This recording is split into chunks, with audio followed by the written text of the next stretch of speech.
ओम परमात्मने नमः।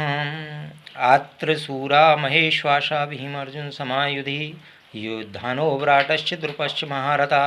यहाँ पांडवों की सेना में बड़े बड़े सूरवीर हैं जिनके बहुत बड़े बड़े धनुष हैं तथा जो युद्ध में भीम और अर्जुन के समान हैं।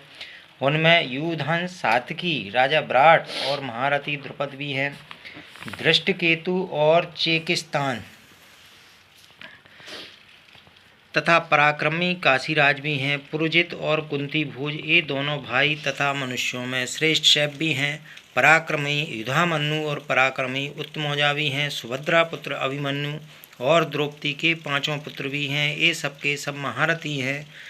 अत्रसूरा महेश्वासा भीम अर्जुन समायुधि, जिनसे बाण चलाए जाते हैं, फेंके जाते हैं, उनका नाम ईश्वास अर्थात धनुष है। ऐसे बड़े बड़े ईश्वास धनुष जिनके पास हैं वे सभी महेश्वास हैं। तात्पर्य यह है कि बड़े धनुषों पर बाण चढ़ाने एवं प्रत्यांजा खींचने में बहुत बल लगता है। जोर से खींचकर छोड़ा गया बाण विशेष मार करता है। ऐसे बड़े बड़े धनुष पास में होने के कारण ये सभी बहुत बलवान और शूरवीर हैं। ये मामूली योद्धा नहीं है। युद्ध में ये भीम और अर्जुन के समान हैं, अर्थात बल में ये भीम के समान और अस्त्र शस्त्र की कला में ये अर्जुन के समान हैं।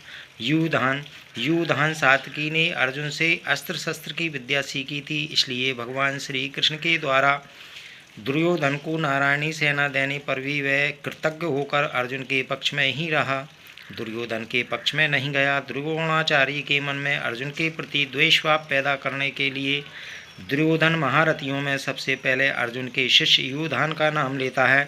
तात्पर्य है कि इस अर्जुन को तो देखिए, इसने आपसे ही अस्त्र शस्त्र चलाना सीखा है और आपने अर्जुन को यह वरदान भी दिया है कि संसार में तुम्हारे समान और कोई धनुर्धर न हो, ऐसा प्रयत्न करूँगा।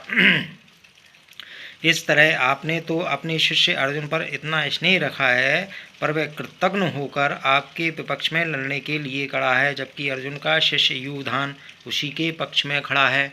युधान महाभारत के युद्ध में ना मरकर यादवों के आपसी युद्ध में मारे गए थे। विराटश्च, जिसके कारण हमारे पक्ष का वीर सुशर्मा अपमानित किया गया, आपको सम्मोहन अस्त्र से मोहित होना पड़ा और हम लोगों को भी जिसकी गायें छोड़कर युद्ध से भागना पड़ा। वह राजा विराट आपके प्रतिपक्ष में खड़ा है। राजा विराट के साथ द्रोणाचार्य का ऐसा कोई वैरभाव या द्वेषभाव नहीं था, परंतु दुर्योधन यह समझता है कि अगर युधान के बाद में द्रुपद का नाम लूँ तो द्रोणाचार्य के मन में यह भाव आ सकता है कि दुर्योधन पांडवों के विरोध में मेरे को उकसाकर युद्ध के लिए विशेषता से प्रेरणा कर रहा है तथा मेरे मन में पांडवों के प्रति वैरभाव पैदा कर रहा है। इसलिए दुर्योधन द्रुपद के नाम से पहले विराट का नाम लेता है, जिससे द्रोणाचार्य मेरी चालाकी न समझ सकें और विशेषता से युद्ध करें। राजा विराट उत्तर, श्वेत और शंख नामक तीनों पुत्रों सहित महाभारत युद्ध में मारे गए थे। द्रुपदश्च महारथा, आपने तो द्रुपद को पहले की मित्रता याद दिलाई, पर उसने सभा में यह कहकर आपका अपमान किया कि मैं राजा हूँ और तुम भिक्षुक हो, अतः मेरी तुम्हारी मित्रता कैसी, तथा वैरभाव के कारण आपको मारने के लिए पुत्र भी पैदा किया है। वही महारथी द्रुपद आपसे लड़ने के लिए विपक्ष में खड़ा है।